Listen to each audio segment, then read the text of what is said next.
Bien. Bueno, repasábamos el tema de los servidores de archivos y en particular me detuve en el concepto de servidores con estado y servidores sin estado. ¿Sí? Servidores de archivo que se implementan con el modelo de acceso remoto, no con el modelo de carga y descarga, y que había dos variantes. Una variante que es con estado interno en el servidor, que básicamente tiene una tabla de descriptores en el servidor con todos los archivos abiertos por todos los clientes.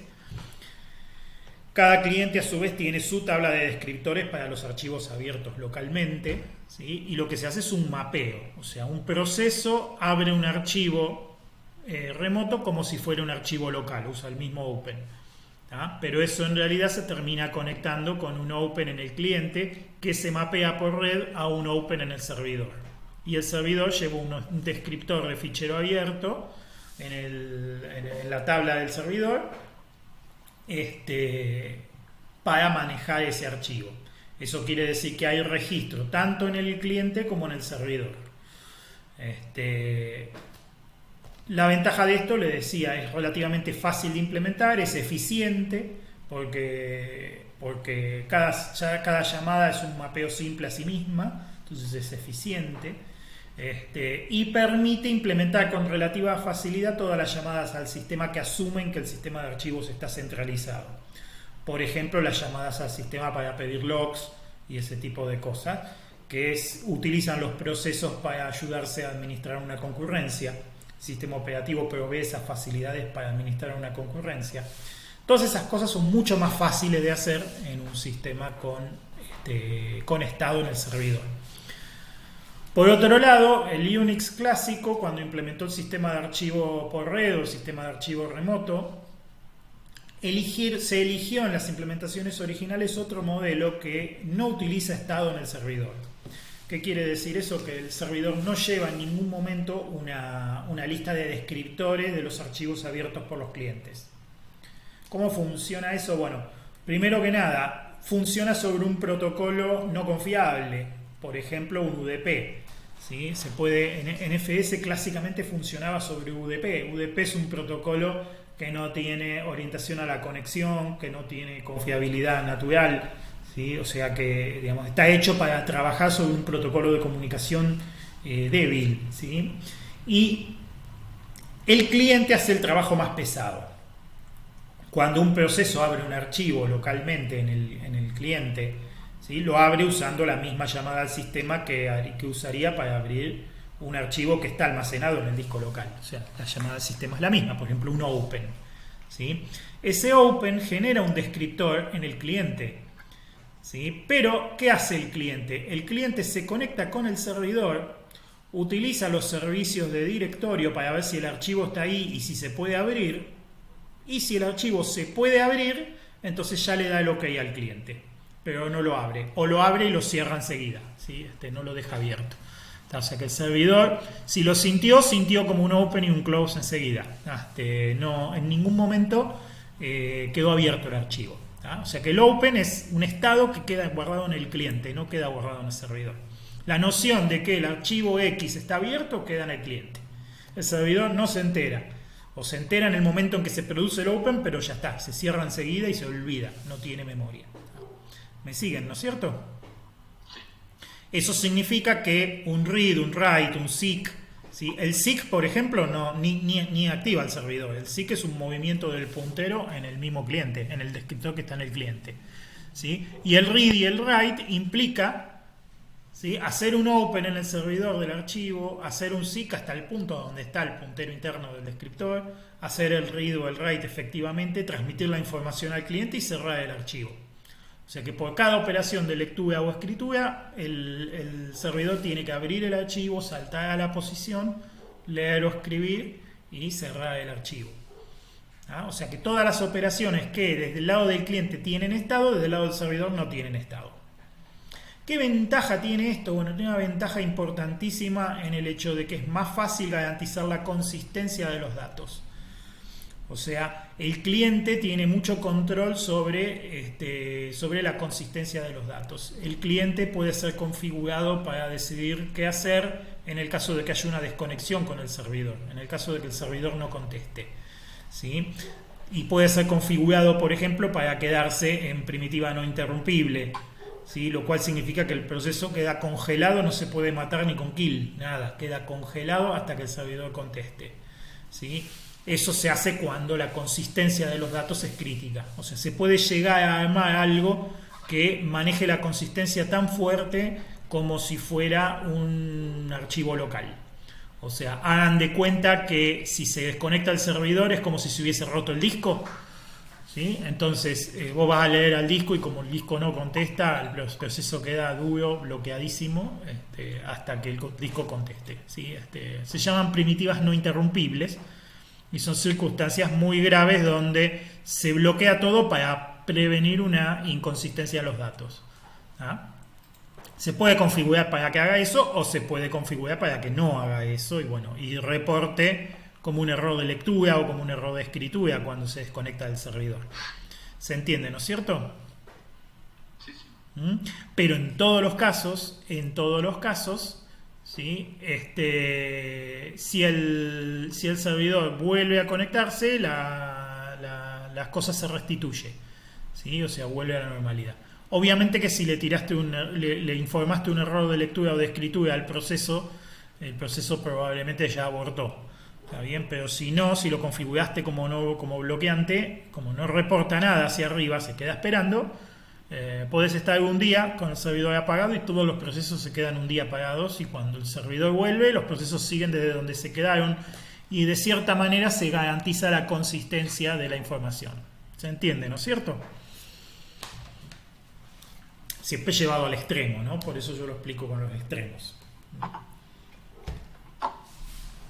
¿Me siguen bien? Sí. Sí, la desventaja es que es un poco más lento, ¿no? Pero igual, en general te interesa siempre la consistencia, tanto la velocidad no es despreciable la velocidad que se gana. Exacto, ahí es donde hay que elegir qué vamos a hacer primero, ¿sí? Depende de qué estemos haciendo. Por ejemplo, hacer pasar una base de datos a través de un NFS es un poco más seguro que hacerla pasar a través de un CIFS, por ejemplo, ¿sí? O sea, si llega a haber una falla de red en un CIFS y vos tenés una base de datos conectada a través del CIFS y probablemente se corrompa algo. En el NFS, si está bien configurado, no se va a corromper, ¿sí? Bueno, por eso es que es importante, muy importante, entender estas cosas, ¿no? El servidor se puede apagar y se puede volver a prender y no se pierde nada. En un sistema conectado en el servidor, si yo apago el servidor y lo vuelvo a encender, y hay que ver qué mecanismo utilizan los clientes para recuperarse, si es que tienen alguno. O si simplemente van a reportar que hubo un fallo y listo. ¿Ah? Muchas veces esos sistemas se basan en la presunción de que el proceso sabe que está tratando con un archivo remoto. Cosa que en Windows por ahí es más común. En Unix no, en Unix es totalmente transparente el tema. O sea, el proceso no es transparente, totalmente transparente al proceso, tiene una transparencia de locación respecto del proceso que el proceso no tiene por qué saber que está tratando con un archivo remoto. ¿Se entiende, no es cierto? Sí, sí. Entonces, por eso se usa más el NFS y ya les digo, transporte por UDP, el mismo cliente si pierde algún paquete reintenta, bueno, todo lo implementa él, ¿sí? No se confía en la pila TCP, aunque también se puede hacer NFS a través de TCP, está permitido, o sea, lo implementan, pero bueno, está originalmente pensado para UDP. Así que bueno, ahí está la cuestión importante. Ustedes si no hicieron la práctica esta, la van a hacer. ¿Sí? ¿Hicieron la práctica de comparar el NFS con el CIFS o todavía no? No, todavía no. Es lo que toca en la siguiente práctica. Está bien. Bueno, ahí van a trabajar con los dos servidores remotos, con el CIFS y con el NFS. ¿Ah? Y ahí es donde se ve la diferencia o qué pasa con uno y qué pasa con el otro. Cuando hay fallas. Porque cuando anda todo bien, anda bien. Pero cuando hay fallas, ahí es donde se ve cómo responde uno y cómo responde el otro. Bien, el servidor con estado lleva información sobre los clientes conectados, las operaciones con estado. El servidor sin estado no lleva ninguna información sobre los clientes conectados. El que lleva el estado en todos los casos es el cliente. La noción de archivo abierto reside en el cliente junto con el descriptor y el puntero interno. Muy bien. Perfecto. Este era uno de los conceptos que quería que repasemos porque lo dijimos rápido la clase pasada y bueno, es un concepto importante, ¿sí? ¿Quedó claro la diferencia entre el estado y el no estado en el servidor? Bien. Bueno, ahora la otra cosa importante de la que vamos a hablar, que también lo dijimos rápido la vez pasada y acá lo profundizamos más, es la diferencia entre los servidores NAS y los servidores SAN, ¿sí? Entre los servicios NAS y los servicios SAN, ¿sí? El servicio NAS, también, que es un acrónimo de Network Attached Storage, ¿sí? Es un servidor que tiene uno o más servidores, es una máquina grande que tiene discos, ¿ah? y que tiene uno o más servidores de archivos remotos, ¿ah? Servidores de, ya les digo, pueden servir por CIFS, pueden servir por NFS, pueden servir por HTTP o por cualquier otro servicio que permita acceder a los archivos en forma remota. ¿Ah? Pero la arquitectura básicamente es como esta, ¿sí? En el servidor hay un sistema operativo que tiene un nivel de bloques, abajo están los discos, ni los dibujé los discos, pero bueno, abajo están los discos, está el nivel de bloques, está el nivel de archivos, ¿sí? El sistema de archivos del servidor está montado en el sistema de archivos virtual del sistema operativo anfitrión, el sistema operativo del servidor. ¿Está bien? Y el montaje, digamos, todos estos servidores de archivos trabajan en el nivel 3, o sea, lo que hacen es permitir el montaje de zonas del sistema de archivos compartidas por los servidores. Esto lo van a probar cuando hagan la práctica. O sea, ¿qué comparto yo por NFS? Yo por NFS digo, bueno, voy a compartir la carpeta home hqrt del servidor. ¿Ah? Entonces en el cliente yo puedo hacer un montaje remoto. Puedo decir, bueno, montame la carpeta home hqrt del servidor en tal directorio del cliente. ¿Ah? Y a partir de ese momento, de ahí para abajo, yo puedo acceder a los archivos por el modelo de acceso remoto.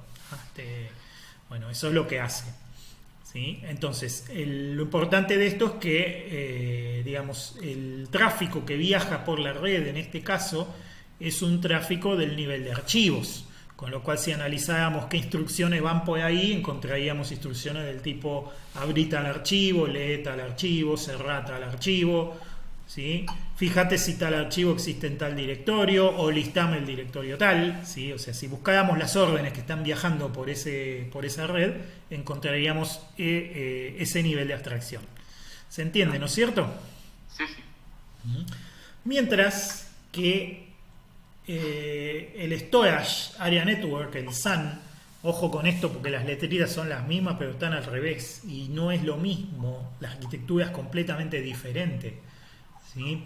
En un SAN lo que se comparte es un dispositivo de bloques, no un sistema de archivos, ¿sí? O sea que la compartición, los paquetes que viajan por la red acá, ¿sí? No son del tipo abrí tal archivo, cerrá tal archivo, ¿sí? Sino que son primitivas del nivel de bloques, ¿sí? Obtener el sector tal o escribir en el sector tanto, ¿sí? ¿Se entiende, ¿no es cierto? En un SAN, por ejemplo, la FAT, por ejemplo, o dónde estaría, cómo la organización interna del sistema de archivos está guardado en el servidor o en el cliente. Bueno, fíjate que acá en el dibujito se ve, ¿sí? En el servidor, ¿qué tenemos? En el servidor tenemos discos, dentro de los discos tenemos particiones, ¿sí? Que pueden ser lógicas, virtuales, pero siempre en el nivel de bloques. O sea, siempre vamos a llegar a una partición o un volumen, ¿sí? Le llaman volumen habitualmente.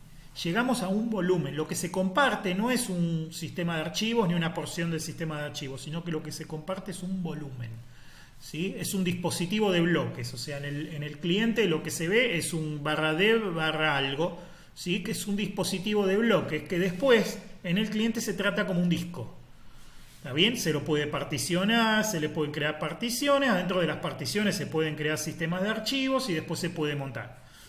¿Está bien? Pero fíjense qué distinto que es esto de esto, ¿sí? Fíjense los bloques cómo están, ¿sí? Los bloques en el caso del SAN, ¿sí? Digamos, para el sistema operativo desde el nivel de archivos se está tratando con un dispositivo de bloques local. Es como si tuviera un disco conectado localmente. ¿Está bien? Y entonces crea un sistema de archivos, monta un sistema de archivos y lo utiliza como si fuera un sistema de archivos de un disco local. ¿Sí? Pero una pregunta, ¿no es más lento? Porque, por ejemplo, cada vez que tiene que saber dónde está un archivo, tiene que primero buscar, no sé, dónde se almacena el archivo, qué bloque. Es buena tu observación, pero los sistemas de archivos ya asumen que los discos son lentos, ¿sí? Entonces cachean muchas cosas en memoria, ¿sí? Y entre las cosas que se cachean la tabla de inodos o la FAT, si estás usando un sistema FAT, ¿está bien? Son cacheadas en memoria, ¿sí? Y por otro lado, este tipo de arquitectura tipo SAN es eficiente cuando tenés una muy buena red especializada ahí abajo. Si no, no es tan eficiente, tan bueno. ¿Está bien? O sea, porque tenés que transferir un montón de cosas más por la red, mi imagino.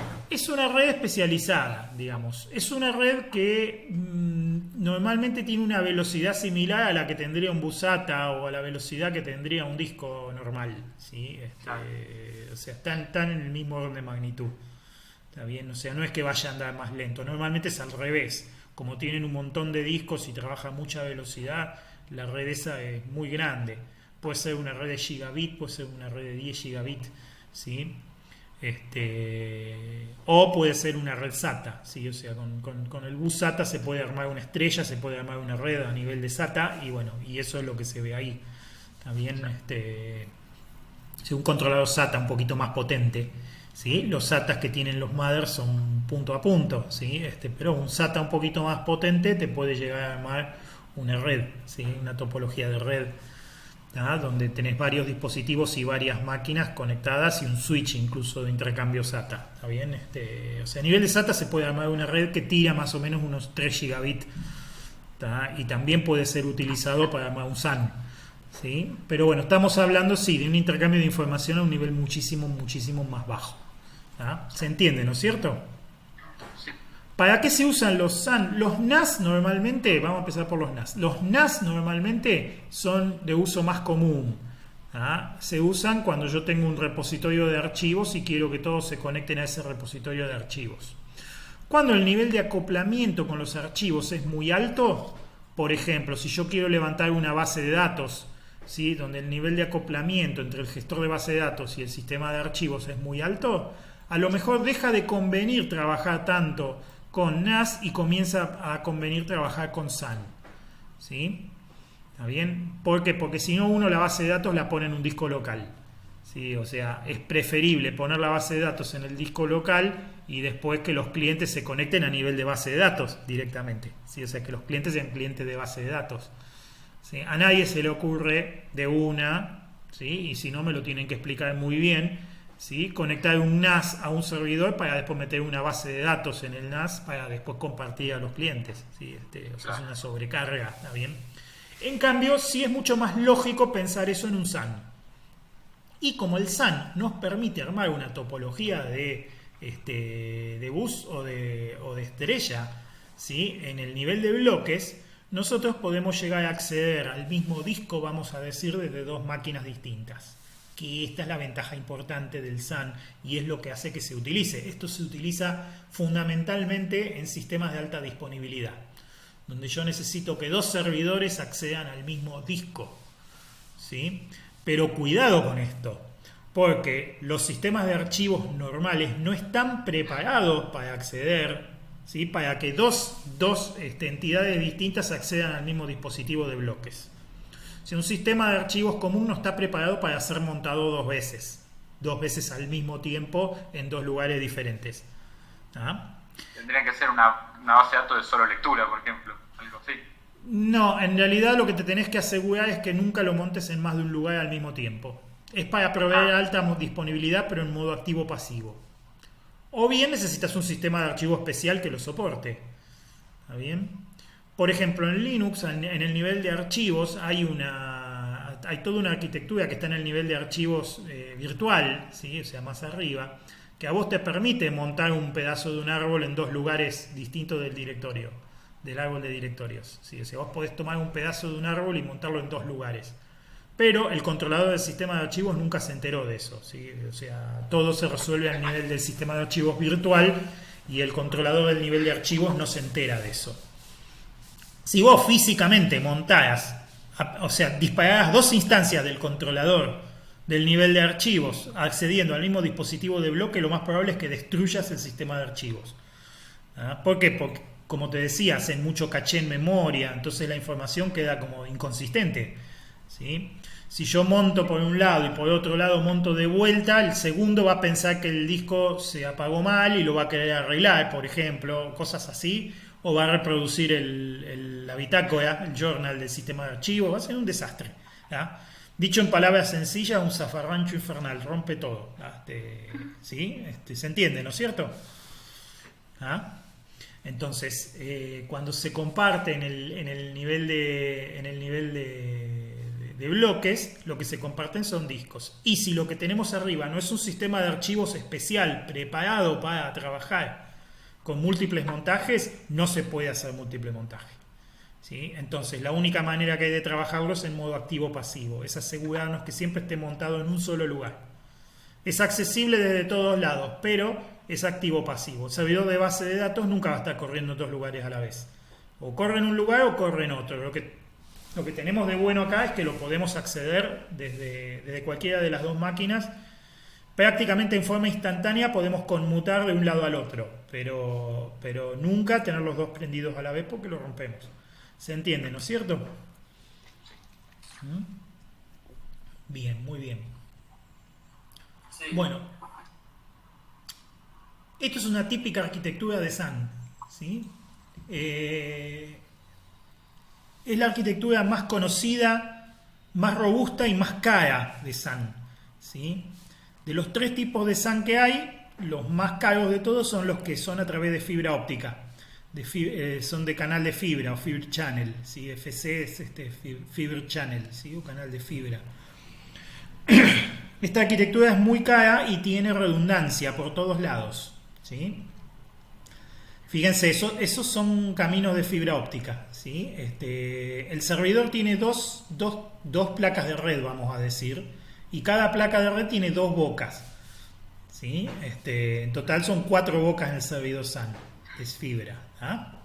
Entonces, ¿para qué se hace eso? Para sacar dos caminos independientes y redundantes hacia dos switches de fibra, ¿está bien? Que a su vez también llevan a los clientes que tienen una configuración similar a la del SAN, o sea, tienen dos controladoras y cada una tiene dos bocas, ¿sí? Entonces lo que tenemos acá es un camino, ¿sí? Que nos termina dando 4 pasos, si cuentan los caminos, van a encontrar que hay 4 formas de que el cliente 1 llegue al servidor SAN. ¿Sí? ¿Pueden ver los 4 pasos? Concéntrense en el cliente 1 y en el servidor SAN, ¿sí? Tenemos un camino por la placa C1, pasando por el switch de la izquierda y entrando a la placa C1 del servidor. Ese es un camino. Otro camino es saliendo de la placa C1 del cliente 1, pasando por el switch de la izquierda, ¿está bien? Y por el camino rojo entrando por la controladora 2 del servidor SAN, ¿sí? El camino 3 es saliendo por la controladora 2 del cliente 1, pasando por el switch de la izquierda, ¿está bien? Y entrando por la controladora 2 del cliente, ¿sí? Y el camino 4 es saliendo por el cliente 2, ¿sí? Pasando por el switch de la derecha, ¿sí? Y entrando por la controladora 1 o por la controladora 2, ¿sí? ¿Se entiende, no es cierto? O sea, tienen 4 posibilidades, 4 caminos, ¿tá? Para llegar de un lugar al otro, ¿tá? ¿Me siguen? Sí, sí. Sí, las combinaciones son más, pero digamos los válidos son esos. Típicamente son 4 caminos. Okay, te iba a decir. Y además se puede hacer paralelismo por algunos de estos caminos y por otros no.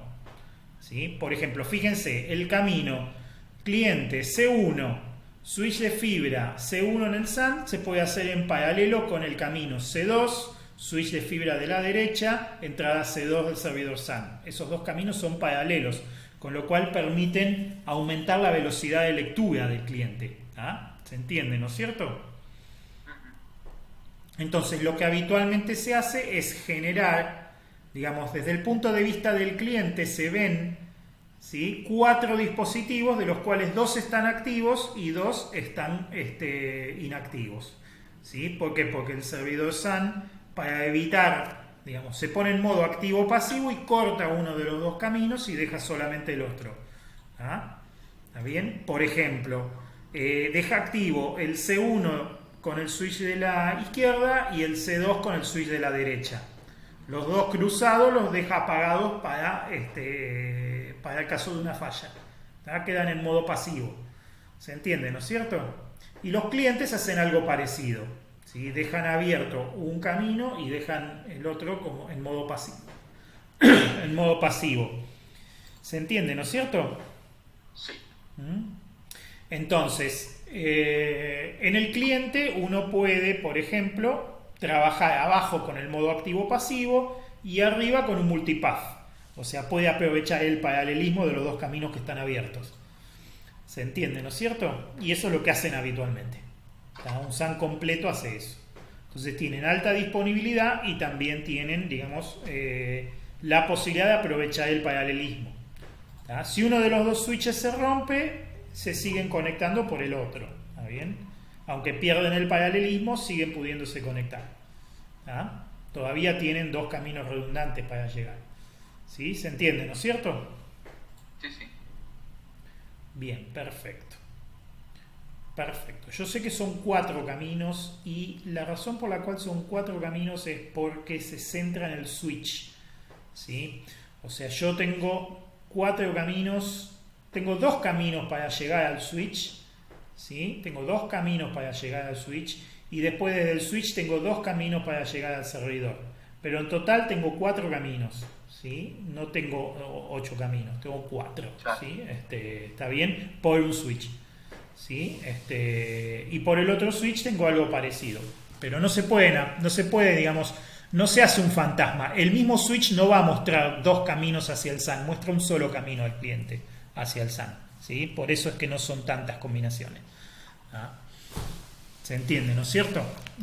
O sea, la redundancia entre este switch y el servidor SAN se maneja entre el switch y el SAN, y la redundancia entre el cliente y el switch se maneja entre el cliente y el switch. ¿Sí? O sea, no se generan tantos fantasmas de caminos, sino se limita más. Son 4 caminos en total contando los dos switches. ¿Sí? Y de los 4 caminos hay 2 activos y 2 pasivos. Siempre. ¿Ah? ¿Se entiende, no? Sí, sí. Bien, muy bien. El SAN más caro de todos es este. Es una cosa tan cara y tan difícil que rara vez se ve. Yo vi uno en Europa una vez de estos. ¿Sí? Una vez que tuve la suerte de ir a Europa vi uno de estos. Acá en Argentina sé que hay, pero nunca vi yo uno de estos. De los que sí vi son de la segunda gama, que son los que están hechos con buses SATA. ¿Sí? O sea, es lo mismo que esto, pero reemplazamos el switch de Fibre Channel por un switch SATA. Y también lleva 2 switches SATA y la misma topología. Y, digamos, tienen el mismo desempeño. ¿Sí? Lo único que la fibra creo que de 10 gigabit y el switch SATA era de 3. También esa es la única diferencia. En el servidor obviamente utilizan RAIDs, con lo cual son RAIDs grandes de discos SAS que levantan muchísima velocidad. ¿Se entiende, no es cierto? Sí.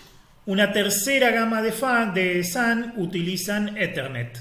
Hacen algo parecido a esto, pero transmiten por Ethernet.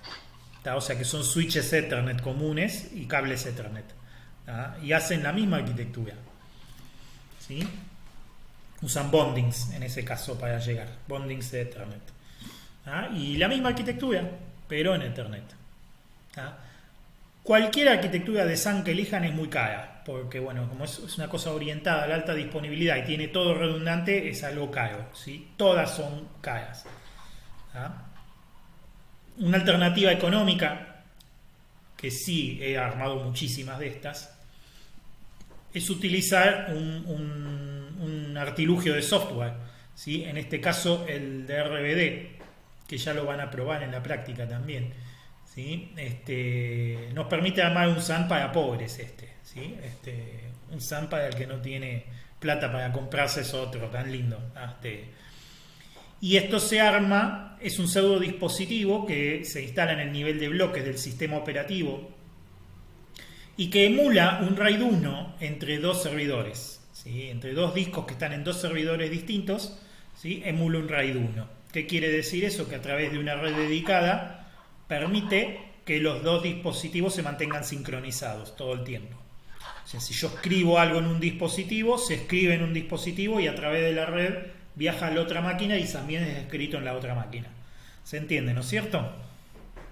Ahí en el dibujito se ve. ¿No entienden? Sí. Bien, entonces el DRBD tiene la ventaja de que es económico. Se puede manejar hasta qué nivel queremos sacrificar eficiencia por consistencia de datos, ¿sí? O sea, si lo queremos muy consistente hay que ponerlo en un protocolo muy sincrónico. El protocolo sincrónico, cuando alguien de acá arriba manda un write, ¿sí? Una escritura, ¿sí? Este DRBD espera el OK de escritura del disco de la izquierda y también espera el OK de escritura del disco de la derecha, y hasta que no recibe los dos OK de escritura no da el OK hacia arriba. ¿Ah? Es más lento, ¿sí? Fíjense que tiene que propagar la información a todo el circuito y recién cuando está listo da el OK arriba. Es más lento, pero es muchísimo más seguro. ¿Por qué? Porque cuando da el OK hacia arriba es que se escribió en todo el dispositivo. ¿Ah? ¿Se entiende, no es cierto? ¿Me siguen? Sí.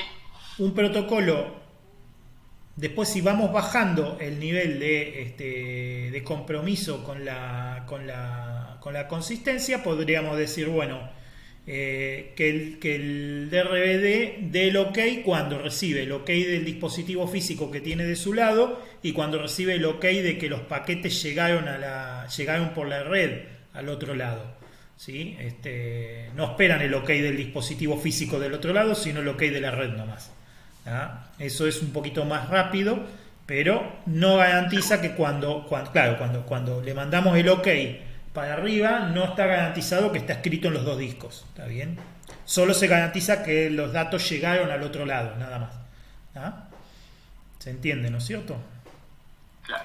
Y finalmente hay otro, que es el más rápido de todos, que directamente, donde tengo el OK del nivel de bloques, ya le mando el OK arriba. Entonces no se siente en absoluto que está el DRBD en el medio. O sea, los dispositivos, todo lo que está arriba anda a la misma velocidad que si no hubiera nada, ¿sí? Pero el segundo dispositivo se va copiando atrás. Así que si llega a haber un corte de energía o algo, probablemente perdamos información.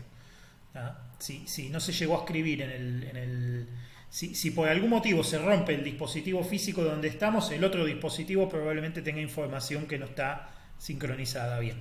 ¿Ah? ¿Se entiende? Una base de datos se podría romper, por ejemplo. ¿Se entiende, no es cierto? Sí. Bien. Yo he armado varios de estos. Quedan muy bien y son muy seguros. ¿Ah? Y del nivel de bloques para arriba tienen las mismas condiciones que un SAN. O sea, si yo armo un sistema de archivos de acá arriba y después lo monto, también tengo el mismo tema de que no lo puedo montar en las dos máquinas a la vez, ¿sí? Porque lo rompería.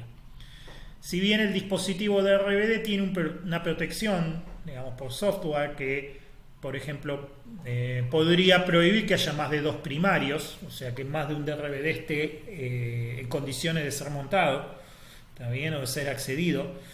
También se lo puede configurar para que permita que los dos puedan ser accedidos al mismo tiempo. ¿Ah? Pero si decidimos bajar esa protección en el nivel de DRBD, hay que proteger más arriba porque si no rompemos algo. ¿Se entiende, no es cierto? O sea, de ahí para arriba, del nivel de bloques para arriba se puede tratar igual, el nivel de bloques que está en azul acá, para arriba lo tratamos igual que si fuera un SAN. ¿Sí? Se puede configurar de la misma manera que un SAN.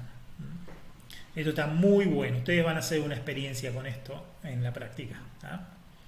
Esta sí porque la tenemos a mano, el otro no, el otro es muy caro, no nos va a dar la plata, el presupuesto de 100 años para comprar el otro, pero este lo podemos probar.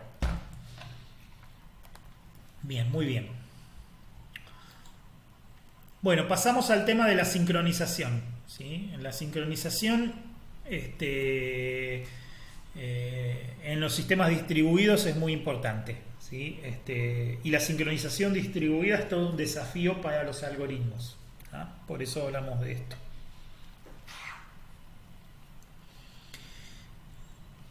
¿Cómo se sincronizan los sistemas? Bueno, típicamente lo que se usan son relojes, y hay dos tipos de relojes, ¿sí? Los relojes son trenes de pulsos, ¿sí? Los relojes de los que hablamos nosotros son básicamente de trenes de pulsos. Son sistemas que emiten pulsos con una periodicidad conocida. Y hay de dos tipos, están los que se llaman físicos y están los que se llaman lógicos. ¿Está bien?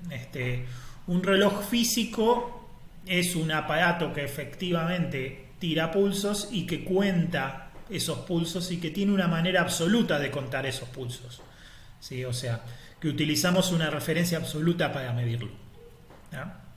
El reloj de la pared es un reloj físico, ¿sí? ¿Por qué? Porque nosotros lo ponemos en hora y medimos la hora, ¿sí? Y si yo les pregunto la hora ahí donde están ustedes y yo miro la hora acá, tenemos más o menos la misma hora. ¿Por qué? Porque está acordada la forma de medir la hora, ¿sí?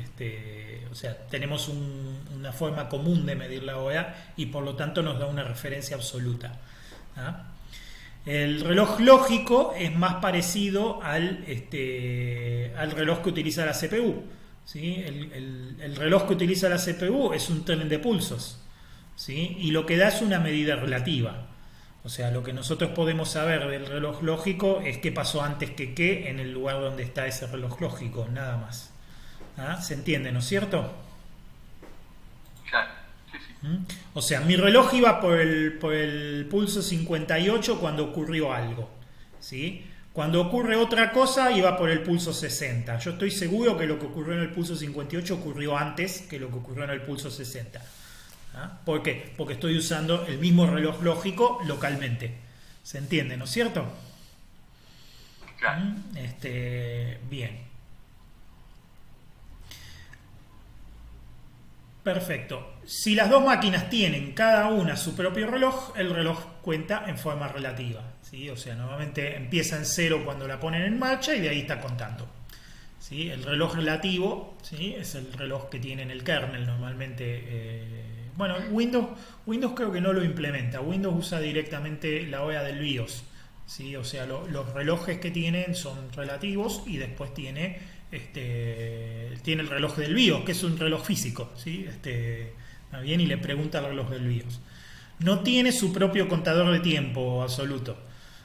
En cambio, el kernel de Linux sí tiene un contador de tiempo, ¿sí? Que en principio es relativo, ¿sí? Pero es un contador de tiempo real y se puede sincronizar. Ahora vamos a ver cómo se puede sincronizar para que dé una hora absoluta. ¿Está bien? Muy bien. ¿Cuál es el tema con los algoritmos centralizados? Que tienen todos acceso al mismo reloj. Por lo tanto, en un algoritmo centralizado es fácil sincronizar, porque es fácil saber qué pasó antes que qué. ¿Se entiende, no es cierto? O sea, yo puedo con mucha facilidad ver qué pasó antes que qué. Claro. Y cuando pasamos a un algoritmo distribuido, esto se puede convertir en un problema.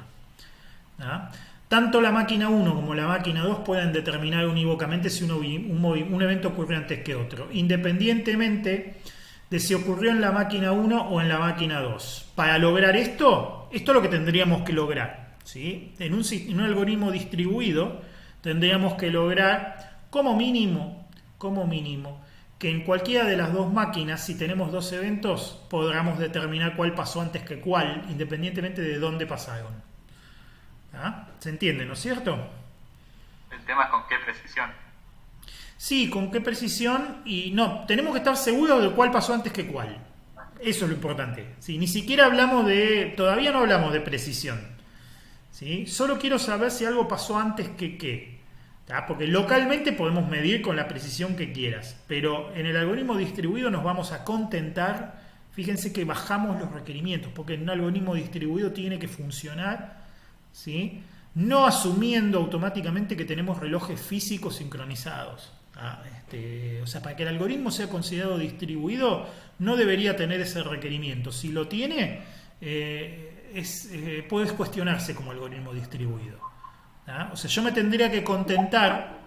Hablando de la asunción del reloj, ¿no? Coordinado. Claro, no se puede asumir que hay un reloj coordinado. Exactamente, eso es.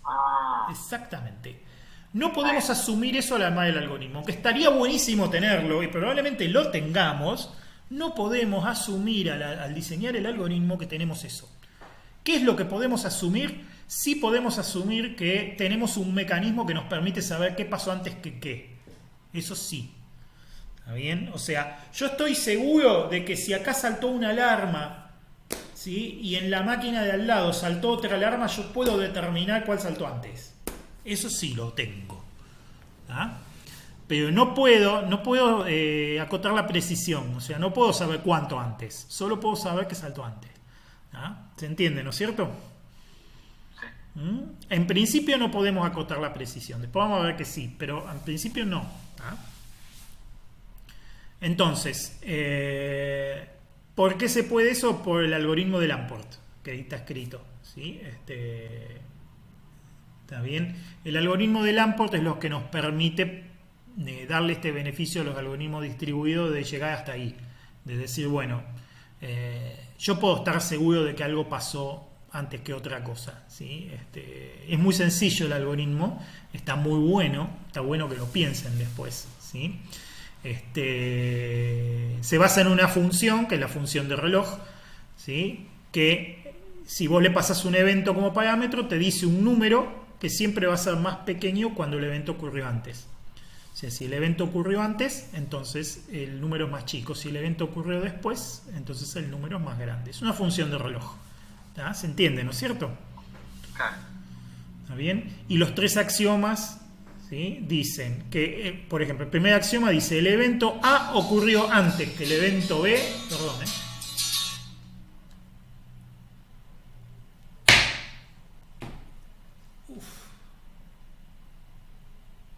Ahí está. Tengo silenciado el teléfono, pero cuando me llaman de un contacto cercano suena, ¿sí? Pero Claro. no, lo tengo así a propósito por si hay algún problema. Bueno, el primer axioma es: el evento A ocurrió antes que el evento B, ¿sí? Si obviamente la función de clock de A es menor que la función de clock de B, y A y B ocurrieron en la misma máquina o en el mismo proceso. ¿Tá? Esto es evidente. ¿Está bien? O sea, si estamos en la misma máquina, estamos seguros de que el clock de A va a ser menor que el clock de B si A pasó antes que B. ¿Está bien? El segundo axioma importante es que el clock del evento A es menor al clock, o sea, el tiempo del elemento A es menor al tiempo del elemento B si A es la emisión de un mensaje y B es la recepción del mismo mensaje. Sí, bien. tarda tiempo en transmitirse. Sí, Lamport escribió esto antes de que la mecánica cuántica diga que un mensaje puede llegar antes de ser transmitido. ¿Sí? Deja claro, porque alguno me lo va a decir. Sí. ¿Puede una carta llegar antes de ser emitida? Y según la mecánica cuántica, sí. ¿Está bien? Pero cuando Lamport escribió esto, eso no estaba sostenido. ¿Sí? Si yo mando un mensaje, se supone que el mensaje llega después de que yo lo envíe, siempre. ¿Tá? Con lo cual, este es el pivote con el cual yo puedo, ¿sí? Conectar dos procesos, ¿sí? Dos procesos que están en máquinas distintas. ¿Está bien? Después, el tercer axioma lo que dice es que la función de clock tiene orden total, es decir, que nunca van a ocurrir dos cosas exactamente al mismo tiempo. Siempre hay una que tiene que ocurrir antes que otra. ¿Tá? Si dos cosas pasaron exactamente al mismo tiempo es porque son la misma cosa. Eso es una función de orden total, ¿sí? ¿Me siguen, no? Sí. Entonces, con este sencillo algoritmo que sale, que a partir de estos tres axiomas, si yo puedo transmitir un mensaje de la máquina 1 hacia la máquina 2, ¿sí? Con ese mensaje yo puedo hacer una marca en el reloj de la máquina A, porque es la hora en la que el mensaje se emitió, ¿sí? Y otra marca en el reloj de la máquina B para decir que esa es la hora a la que el mensaje se recibió. ¿Está bien? Y puedo hacer lo mismo en el sentido opuesto. Y a partir de ese momento yo puedo determinar si algo que pasó de mi lado pasó antes o después de algo que pasó del otro lado. ¿Está? ¿Por qué? Porque yo puedo hacer una conversión de los relojes de la máquina A con el reloj de la máquina B. ¿Se entiende, no es cierto? Sí. ¿Lo siguen o más o menos? Miren que no. No, sí, quiero ver a dónde llega todo esto, porque... ¿A dónde llega? Que la máquina A, ¿sí?, transmite un mensaje cuando iba por el... Cuando la transmisión del mensaje, el clock suba es 100. ¿Sí? Y cuando la máquina B lo recibe, el clock de la máquina B de la recepción, ¿sí?, es 50. Sí. ¿Está bien? Entonces, si yo transmito un mensaje que desde la máquina A hacia la máquina B que dice que un evento ocurrió en el momento 80, ¿sí? ¿Está bien? Y en la máquina B yo tengo una cosa que tiene momento 60, ¿sí? La máquina B está completamente segura y sin lugar a dudas de que el evento que pasó en A pasó antes que el evento que pasó en B. ¿Se entiende, no es cierto? Pero, ¿y el tiempo que tarda en transmitirse no podría ser variable? No importa, es una cota. Es cota. ¿Sí? Es cota. Por eso justamente es que empezamos diciendo no sabemos cuánto antes. Sabemos que fue antes, nada más. Porque es cota. ¿Se entiende, no es cierto? Claro. Fíjense a ver si lo podemos dibujar, porque es difícil de entender esto. ¿Sí? Fíjense, vamos a tratar de dibujarlo con dos rayitas. ¿Sí? Se supone que los relojes van a la misma velocidad, a pesar de que tienen pueden estar en un número diferente, se supone que van a la misma velocidad. ¿Sí? Eso es importante. ¿Sí? Entonces, fíjense.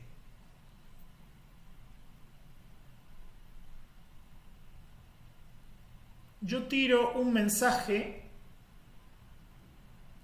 que tarda cierto tiempo en llegar. ¿Está bien?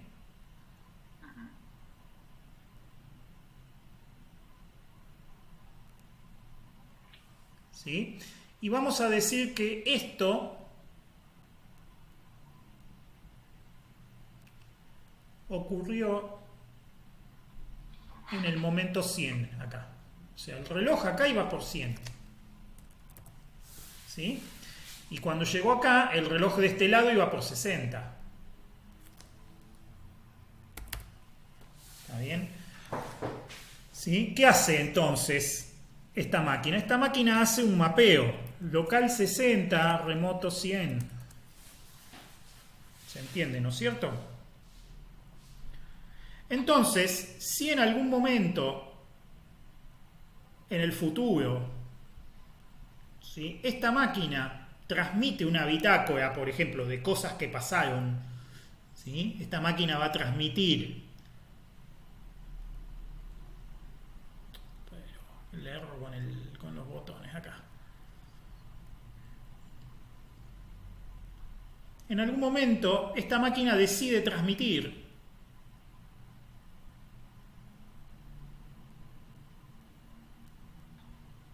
una bitácora, ¿sí?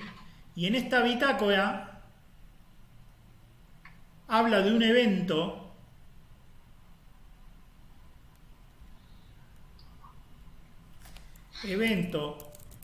ocurrido en 80. ¿Dónde es 80? 80 es por acá arriba, ¿sí? Vamos a marcarlo.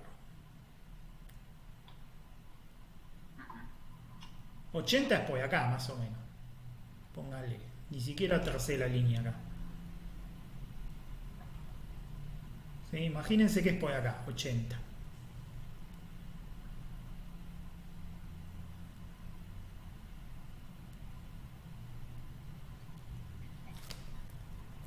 ¿Sí?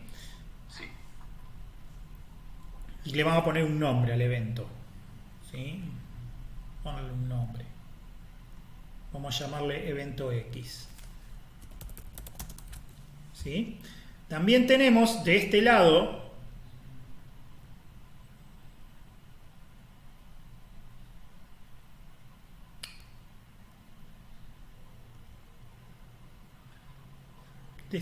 del mundo tenemos un evento que ocurrió acá.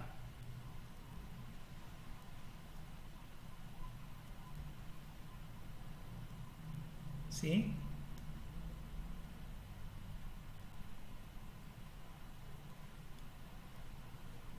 A este le vamos a llamar,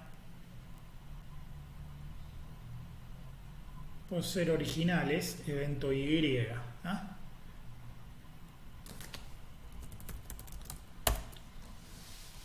¿Ah? ¿Me siguen, no es cierto? Sí. La bitácora comunica desde la máquina A hacia la máquina B que el evento X ocurrió en 80. ¿Sí? ¿Está bien? Sí. El evento Y ocurrió en 65. ¿Sí? Bueno, ¿cuál es el corolario de esto? Que Y ocurrió después que X. Que la máquina B está completamente segura, vamos a escribirlo, ¿sí? Hay certeza en la máquina B de que X ocurrió antes que Y en el tiempo. ¿Está? ¿Se entiende, no es cierto? ¿Cuál es la cota? ¿Cuál es la cota? Cualquier cosa que haya pasado antes de 100, ¿sí? Comparado con cualquier cosa que haya pasado después de 60, ¿tá? La máquina está completamente segura, ¿sí? La máquina B está completamente segura de que lo que sea que haya pasado de este lado pasó antes que lo que pasó de este lado. ¿Sí? Haciendo un intercambio similar hacia el otro lado, la otra máquina también puede tener la misma garantía. ¿Se entiende, no es cierto? Claro, sí, sí. Ahora entiendo.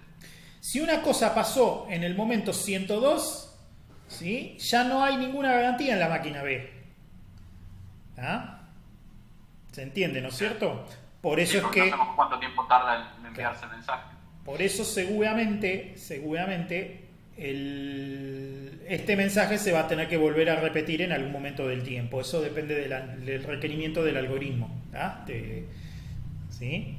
Y justamente a través del intercambio, esto es la base para que con un intercambio de mensajes podamos sincronizar los relojes relativos. ¿Está bien? O sea, ya de por sí tenemos una cota, ya tenemos una forma determinística de garantizar que algo pasó antes o después que algo. ¿Está bien? Se sabe. ¿Sí? Pero tenemos la base también para hacer una sincronización no solo de los relojes lógicos, sino también de los relojes físicos. Fíjense que con varios mensajes de estos es fácil hacer que las dos máquinas marchen a la misma velocidad. Que los dos relojes vayan a la misma velocidad es relativamente fácil. ¿Está bien? Ahora, que los dos relojes marquen el mismo número es mucho más difícil. ¿Se entiende, no es cierto? Claro. ¿Me siguen? ¿Por qué? Sí. Bueno, siempre asumimos que este tiempo, el tiempo que tarda el mensaje de llegar de A hasta B, es bastante estable. ¿Está bien? Si este tiempo además es fluctuante, podemos llegar a tener una variación, ¿sí? Pero en general llegar a sincronizar la velocidad es relativamente fácil. Lo que es difícil es llegar a sincronizar en absoluto. O sea, que esta máquina diga 100 al mismo tiempo que esta máquina diga 100, eso es difícil. ¿Se entiende, no es cierto? Claro, porque siempre vas a tener nunca vas a saber si podés decir 100 y la otra 100,0001. Exacto. Una tolerancia que tenés que aceptar. Exacto. La sincronización de los relojes físicos es muy difícil. ¿No? Mensaje de vuelta a la máquina indicando el valor del reloj de la máquina, se consigue una primera sincronización. ¿Cómo se sincronizan los relojes físicos? Bueno, es muy difícil. ¿Sí? Muy difícil. Para entender esto hay que irse un poquito a la historia y ver cómo medimos el tiempo. ¿Ah? Si llegamos, ya desde la teoría de la relatividad de Einstein sabemos que el tiempo no transcurre a la misma velocidad en dos lugares distintos. ¿Sí? ¿Sí? El tiempo transcurre a una velocidad que depende de a qué velocidad nos movemos con respecto a la luz, ¿sí? Según la teoría de la relatividad. O sea que es muy complicado el tema de los relojes. O sea, ni siquiera podemos, Einstein todavía decía que los mensajes llegaban después que se transmitían, pero bueno, la mecánica cuántica después discutió eso también, ¿sí? Pero hasta la teoría de la relatividad, el tema es que el tiempo va a distinta velocidad. Si yo me estoy desplazando a una gran velocidad, ¿sí? Mi tiempo va más despacio que si estoy en un lugar más quieto. ¿Sí? O sea, yo me voy a dar una vuelta por la galaxia y cuando vuelvo acá pasaron 500 años y para mí pasaron 10 días. ¿Sí? ¿Se entiende, no es cierto? Eso ya lo dice Einstein. ¿Ah? Entonces, ¿cómo se midió el tiempo siempre? El tiempo se midió a través de fenómenos astronómicos. O sea, ¿cómo midió la humanidad el tiempo siempre? Toda la vida. Desde que la civilización registra sus avances. ¿Ah? ¿Qué hacíamos para medir el tiempo? Mirábamos el cielo. ¿Sí? O sea, empezamos con los periodos astronómicos para definir el tiempo. El día, por ejemplo. El tiempo que tarda la Tierra en dar una vuelta sobre su eje y que el Sol en el cielo vuelve a casi el mismo lugar que estaba, ¿sí? Antes. Es por ejemplo, de mediodía a mediodía, ¿sí? El punto en el que el cielo pasa del cenit a que el sol vuelve a pasar por el cenit, se lo llamó día, ¿está bien? Y de ahí después submúltiplos del día y múltiplos del día se usan para medir otras cosas. ¿Tá? Otro periodo que es independiente del periodo del día es el periodo de la semana. El periodo de la semana tiene que ver con el movimiento de los astros. Es cuando los astros vuelven a su mismo lugar en el cielo, ¿sí? ¿Está bien? Entonces, de ahí viene, digamos, ahí los antiguos detectaron una periodicidad de 7 días. Por eso tenemos semanas de 7 días. ¿Sabían eso? Claro, tiene sentido, sí. Por eso los días de la semana tienen nombres de planetas o de astros, ¿sí? Lunes hace referencia a la Luna, martes hace referencia al planeta Marte, miércoles hace referencia al planeta Mercurio, jueves hace referencia al planeta Júpiter, viernes hace referencia al planeta Venus, sábado hace referencia al planeta Saturno, y el domingo, que en castellano no significa nada, pero en inglés es Sunday, ¿sí? Hace referencia al sol. No sé de dónde viene la palabra domingo en castellano. Debe tener algo que ver con la historia judeocristiana, ¿sí? La palabra domingo me suena a algo religioso, pero no lo sé bien, ¿sí? En inglés es Sunday porque es el día del sol, ¿sí? El domingo es el día del sol. ¿Qué veían los astros? Antes de amanecer, una hora antes de salir el sol, aparece un astro en el cielo. ¿Ah? Y ese astro se repite cada 7 días. ¿Sí? El lunes, el astro que sale antes que el sol es la luna, una hora antes. El martes es el planeta Marte, el miércoles es el planeta Mercurio y así sucesivamente, hasta el día domingo que no sale ningún astro una hora antes del sol. Entonces se dice que ese es el día del sol. ¿Ah? De ahí viene la semana. ¿De dónde vienen los meses? A ver si se dan cuenta. ¿De qué periodo astronómico vienen los meses? No sé. ¿Y qué cosa tiene un periodo de aproximadamente 30 días? No, la rotación de... No sé. La luna, chicos, la luna. De luna llena pasan 28 días. Yo estaba pensando en las mujeres. Bueno, y las mujeres, y bueno, se sabe que el ciclo menstrual de las mujeres está asociado al periodo de la luna, ¿sí? ¿Ah? No le recuerdo. Se sabe que es así. ¿Ah? Bueno, la ciencia no lo termina de reconocer tanto como lo reconocen muchísimas ciencias ortodoxas, ¿sí? Ciencias ortodoxas dije mal, ciencias antiguas, ¿ah? ¿Está bien? Y las religiones también. Bien, y el periodo del año, sí saben qué es el tiempo que tarda la Tierra en dar una vuelta alrededor del Sol. Los antiguos lo que veían es que el cielo, el movimiento de los astros era uno y el movimiento de las estrellas de atrás era otro. ¿Tá? Y veían que una vez al año las estrellas volvían al mismo lugar. ¿Tá? Por eso es que de mucho antes incluso de que se supiera que la Tierra es redonda, que no es verdad que fue Colón el que dijo que la Tierra era redonda, ya mucho antes de Colón ya se sabía, ¿sí? Copérnico y bueno, y antes mucha más gente sabía ya que la Tierra era redonda. La gente igual contaba los años porque decían que el cielo daba toda la vuelta y volvían las estrellas al mismo lugar. ¿Tá? Entonces, claro, nosotros medimos el tiempo así, medimos el tiempo en función de días, en función de meses, en función de semanas, en función de años. ¿Ah? De ahí viene que el calendario sea un despelote. Si ustedes se han dado cuenta el despelote que es el calendario, si a eso le sumamos que digamos, no es perfecto, digamos, se buscaba que los ciclos coincidieran de manera perfecta, pero son independientes. ¿Ah? El tema de la rotación de la Tierra, ¿sí? El periodo de la semana y el periodo de día depende de la rotación de la Tierra.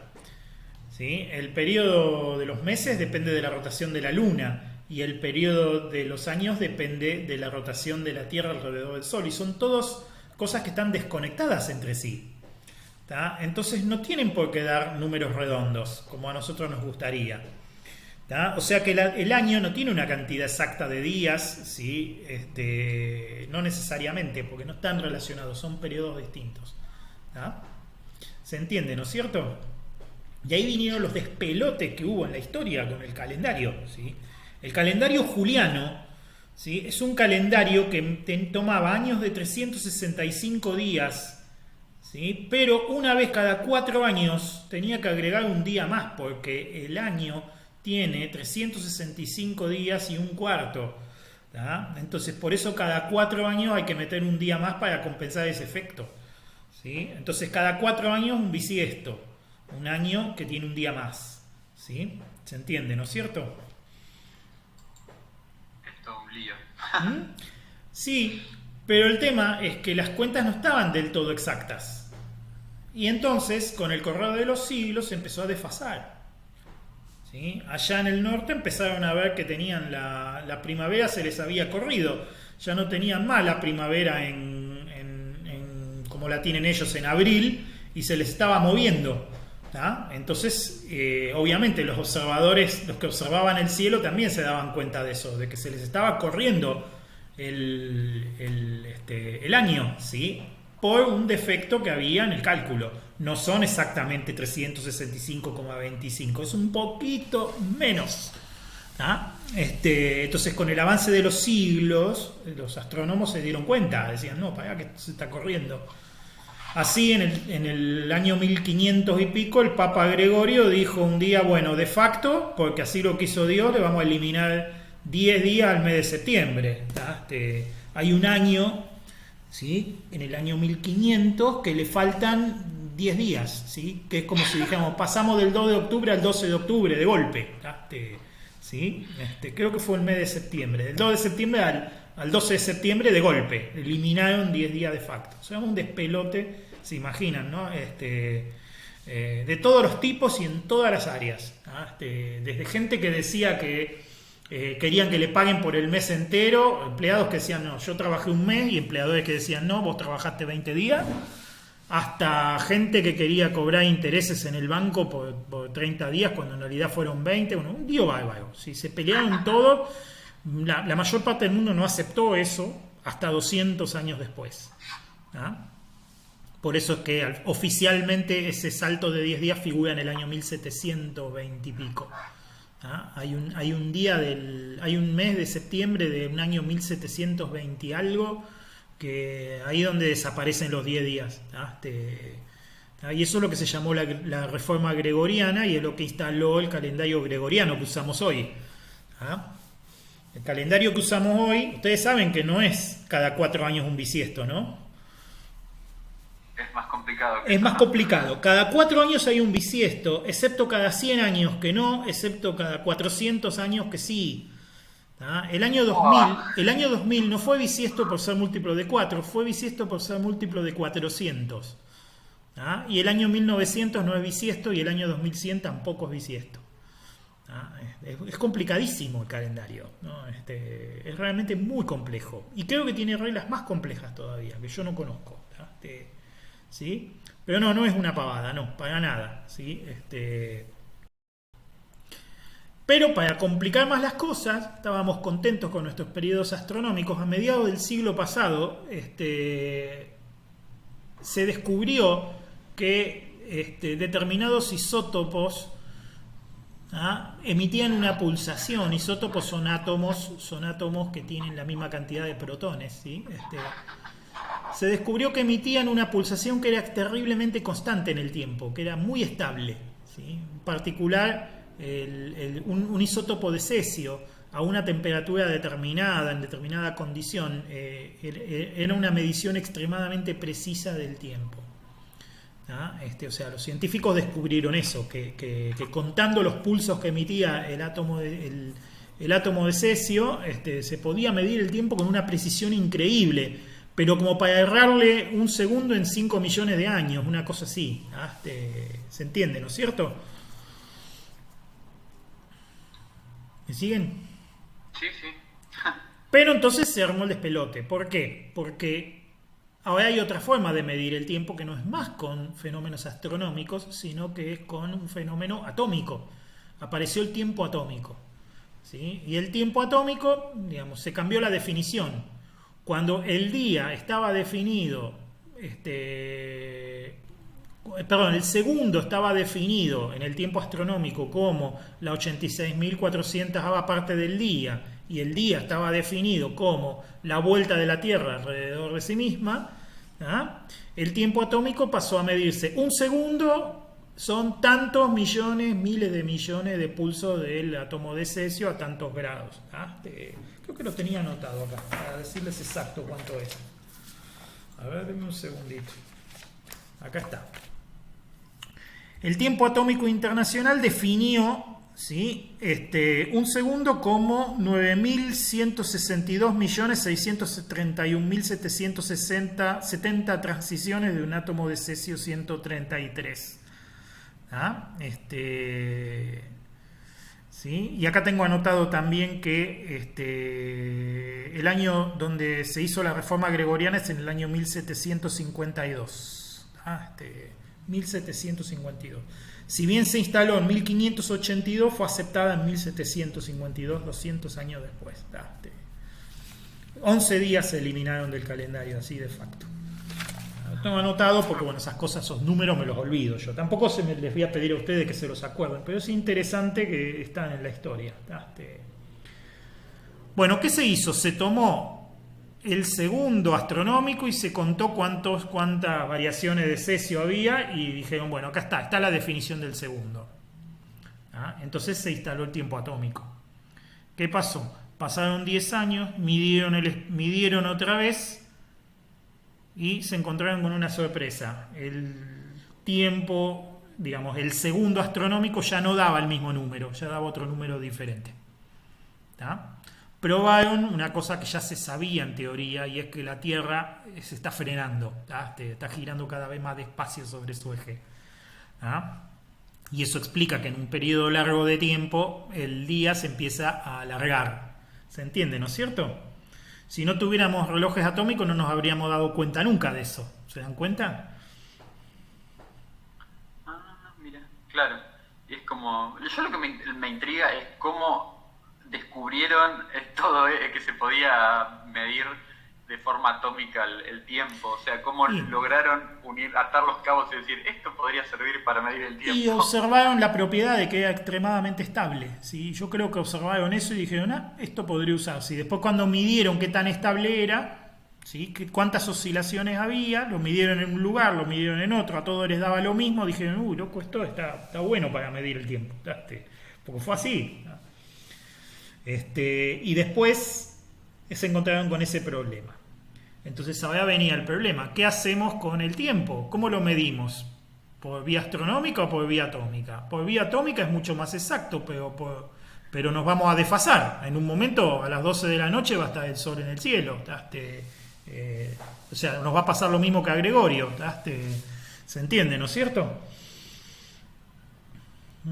Entonces, ahí es donde nació el sistema que usamos hoy para medir el tiempo, que se llama tiempo universal coordinado. Lo que usamos hoy para medir el tiempo, la escala moderna más usada es el tiempo universal coordinado, el UTC. ¿Escucharon hablar de UTC? Sí. Bueno, tiempo universal coordinado es una manera de medir el tiempo que combina los dos. Por eso se llama coordinado, porque coordina los dos sistemas, el astronómico y el atómico. ¿Cómo hacen? ¿Cómo hacen? Bueno, lo que hacen es ir midiendo. En el mundo hay varios institutos que se dedican vamos a decir, son guardianes del tiempo, ¿sí? Son guardianes que van mirando cómo se mide el tiempo y si se está midiendo bien. ¿Sí? Uno de ellos es el NIST en Estados Unidos y después hay otro en Europa, hay otro en Japón y así hay varios más. Ellos se comunican entre ellos y ellos miden el tiempo con relojes atómicos. Hoy el reloj atómico está a disposición de cualquiera porque los satélites, las constelaciones de GPS, por ejemplo, y de todos los sistemas de navegación satelital requieren un reloj atómico en los satélites. Porque para trilaterar y calcular tu posición en la Tierra necesitan un cálculo de tiempo extremadamente preciso. ¿Sí? Entonces todos los satélites de GPS tienen un reloj atómico. Si tenés un receptor de GPS que tiene más de 4 satélites, te da la hora con una precisión increíble, ¿sí? Con una precisión que no la obtenés de ningún otro lado porque es justamente la hora del reloj atómico. ¿Se entiende? ¿No es cierto? Hoy está a la mano de cualquiera porque todos los teléfonos tienen un receptor de GPS. Con lo cual la hora del GPS es extremadamente precisa. ¿Se entiende, no es cierto? ¿Y qué hora nos da? Nos da la hora UTC. ¿Por qué? Porque tiene un reloj atómico, ¿sí? Y lo que van haciendo es midiendo lo que se llama la deriva, ¿sí? O sea, van midiendo cómo se va separando el tiempo atómico del tiempo astronómico. Cuando esa separación se incrementa en 800 milisegundos, o sea, cuando pasa de 800 milisegundos la diferencia entre el tiempo astronómico y el tiempo atómico, ¿qué hacen? Meten un segundo bisiesto. ¿Sí? Un segundo, se llama leap second en inglés, o segundo bisiesto sería. Se mete un segundo de más en el reloj. Pasa más o menos cada 10 años, 11 años, ¿sí? Según tengo entendido. Cada 10, 11 años meten un segundo más. Eso es el UTC. ¿Está bien? Y estos institutos... ¿Se sabe incluso cuándo van a estar en los segundos? Sí, se sabe. Sí, se calcula, ya lo calculan y lo tiran. Y estos institutos son los que lo hacen. Y hacen cosas... Un minuto al día que tiene 61 segundos. Claro, sí, se comen un segundo. Claro, es el famoso segundo 60. Siempre cuento que mi abuela viajó a Japón hace muchos años, en los 70, ¿sí? Y se trajo uno de los primeros relojes digitales que aparecieron de la marca Seiko, un reloj precioso, ¿sí? Seiko digital, ¿no? En esa época no había relojes digitales, todo de aguja, ¿sí? Y mi abuela fue al relojero a quejarse diciendo que andaba mal el reloj. Y el relojero le preguntó por qué. Y dice, porque se come un segundo, porque de 59 pasa a 0, decía mi abuela. Y esto fue verdad, Y el relojero le tuvo que explicar que el primer segundo es el que va de 0 a 1. Por lo tanto, el segundo 60 es el que va de 59 a 0. ¿Está bien? ¿Se entiende, no es cierto? Bueno, por eso los relojes no marcan 60 y después empiezan a contar de nuevo, sino que marcan 0 de vuelta. Bueno, podía confundir a alguien de la época que estaba acostumbrado a mirar los relojes de aguja que ahí arriba tenían el 60, ¿está bien? No tenían un 0. ¿Se entiende, no es cierto? Pero la cuestión es que el leap second es un segundo 60, ¿sí? O sea que cada 10 años más o menos hay un segundo 60 en serio, ¿sí? Con lo cual no estaba tan mal lo que mi abuela decía, ¿ah? ¿Se entiende, no es cierto? Y lo que hacen es, lo que se hace, varían las frecuencias de las generadoras de electricidad, de las centrales generadoras de electricidad, que también llevan frecuencia, y la frecuencia es muy precisa, se lleva en función del tiempo. La varían un poquito para que los relojes eléctricos que se sincronizan con la frecuencia de la red se ajusten a eso también, ¿ah? Entonces, nos meten un segundo de más y no nos damos cuenta, ¿ah? ¿Ustedes se dan cuenta? Es lo mismo que hizo el Papa Gregorio, pero mucho más sutil. En vez de meter 10 días de golpe a lo bestia, lo va metiendo de a poquito. ¿Se entiende, no es cierto? Claro. Mira, no. Sabía que existían los segundos bisiestos, pero no sabía bien cómo era Sí. Y hoy lo que se usa para sincronizar los relojes, que obtiene una precisión muy alta, ¿sí? De milisegundos, dependiendo de qué tan estable sea tu conexión a internet, puedes tener una precisión de milisegundos, ¿sí? En el ajuste del reloj es el NTP, ¿sí? El protocolo NTP, el Network Time Protocol, es un protocolo que trabaja por UDP y que intercambia mensajes entre distintos servidores. Si te conectas a menos a 3 servidores de un stratum bajo, ¿sí? Podés llegar a tener una precisión, el reloj de la computadora ajustado con una precisión de milisegundos, ¿sí? Respecto, por ejemplo, de un reloj GPS. ¿Ah? En el trabajo estamos haciendo una aplicación que necesitamos obtener justo un sistema, una aplicación paga, y entonces tiene que tener un sistema de licencias y tiene que ser la hora del dispositivo, y bueno, usamos un servidor NTP para saber la hora, porque puede ser que el usuario haya cambiado la máquina o cosas así. Claro. La hora de la máquina. Claro.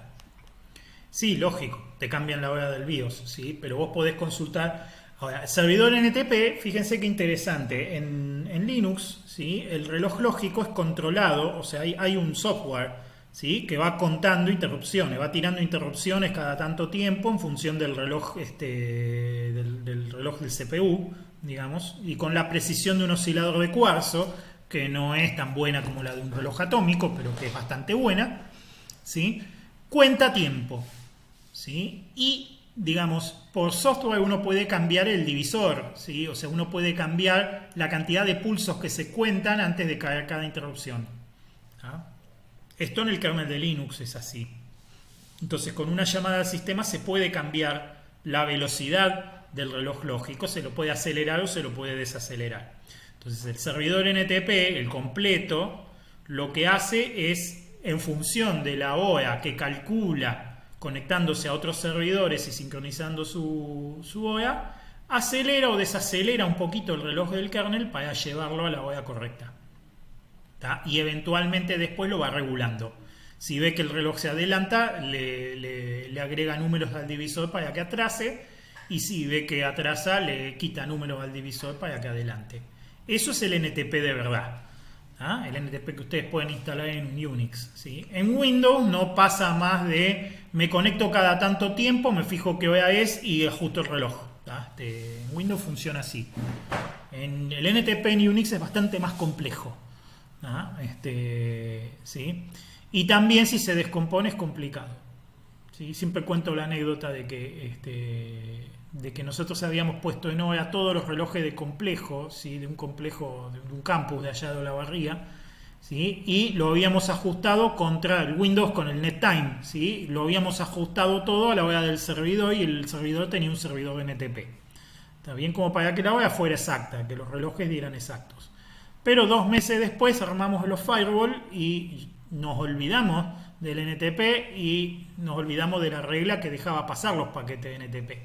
O sea que lo cortamos al NTP, ¿sí? Entonces el servidor NTP se disparó, ¿está bien? Y los relojes se corrieron, se adelantaron, ¿ah? Y un día me escribe la chica que coordina allá y me dice, ¿se ha metido algún virus en las máquinas? Porque todas están una hora adelantados los relojes, ¿ah? Cuando me dijo así, yo dije, uy, no, la macana que nos mandamos. Me di cuenta enseguida, dije, uy, el servidor NTPC salió de hoy. Fui a mirar y estaba cortado, claro. Dije, uy, qué macana. Bueno, ya lo arreglamos, abrimos el firewall y todo. Al rato estaba todo corregido. Me dice, bueno, menos mal porque ayer se fueron de acá todos una hora antes de trabajar. Le digo, sí, son todos rápidos. El que no corre vuela. Seguro que si se hubiese atrasado en vez de adelantarse, nadie se hubiese ido una hora después. Bueno, pero bueno, quedó para la historia. ¿Sí?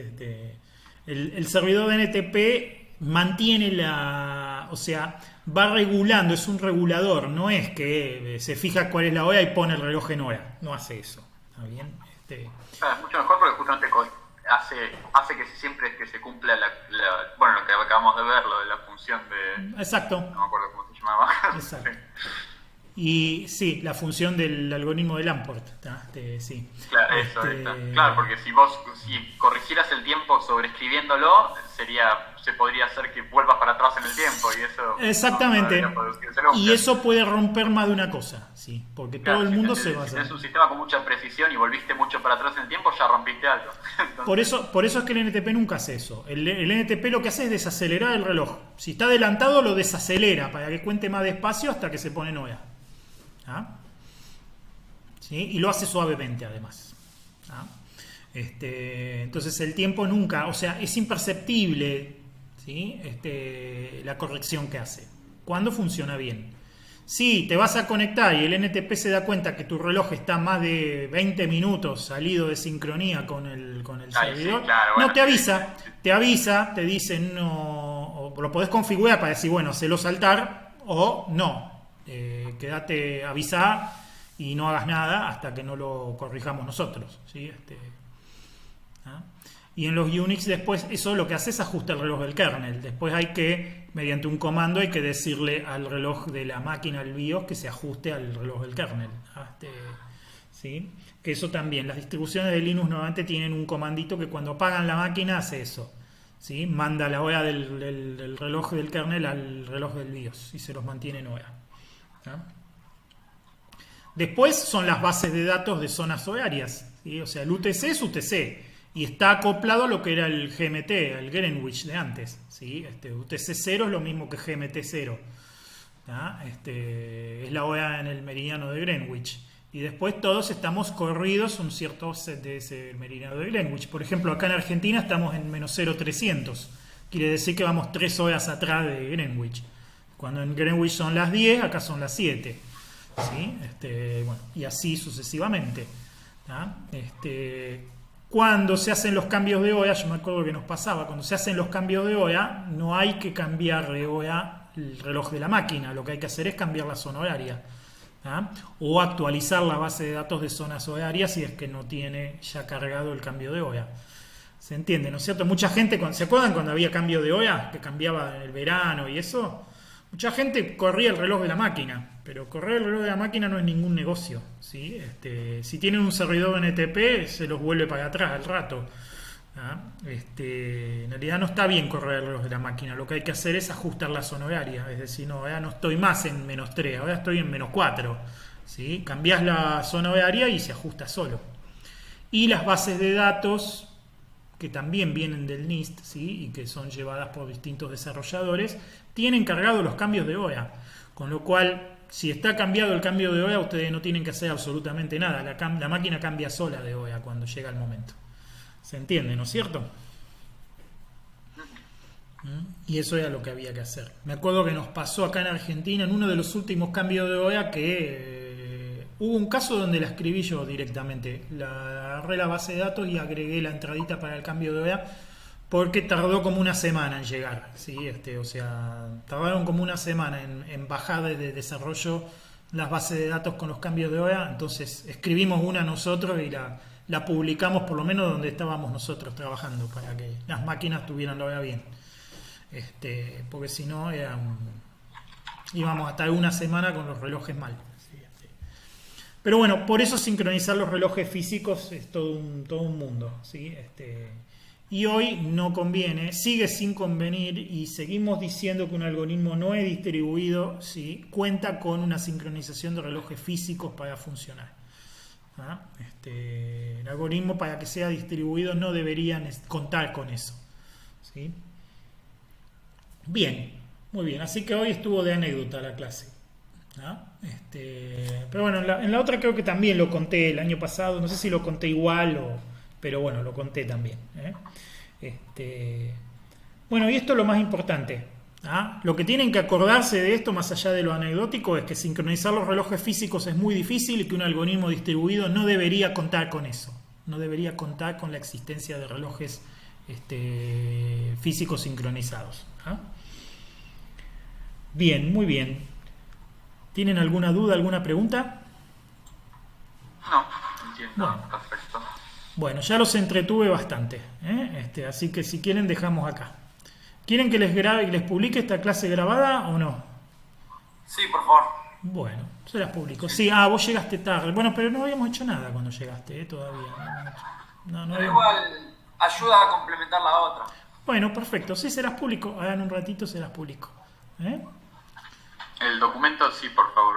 El documento también, sí. Es igual del año pasado, pero le agregué el dibujito que lo hice hoy con ustedes.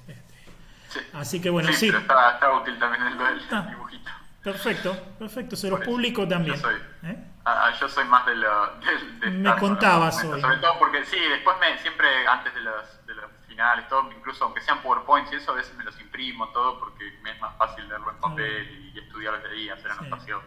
Yo te digo, yo con los PowerPoint tengo mis discusiones, ¿sí? No me gustan los PowerPoint porque didácticamente que yo les tire una cosa ya hecha no es lo mismo a que yo se las dibuje en el momento, ¿tá? Como hice con este dibujito que lo dibujé ahora en el momento, ¿tá? Didácticamente no tiene el mismo valor. Si yo les tiro el dibujo hecho, no les estoy dando el tiempo para que lo asimilen.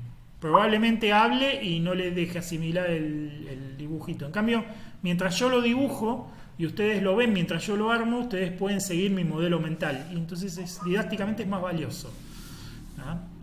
Por eso les digo que miren las clases del año pasado, que es cuando escribí todas estas cosas. Que yo ahora las uso de apunte. El año pasado las escribí mientras lo enseñaba, ¿ah? ¿Entienden, no es cierto? Igual yo soy de esas personas que mira hasta las series a 2 de velocidad. Bueno. soy bastante así. Está bien, sos hiperactivo. ¿Sí? Sí.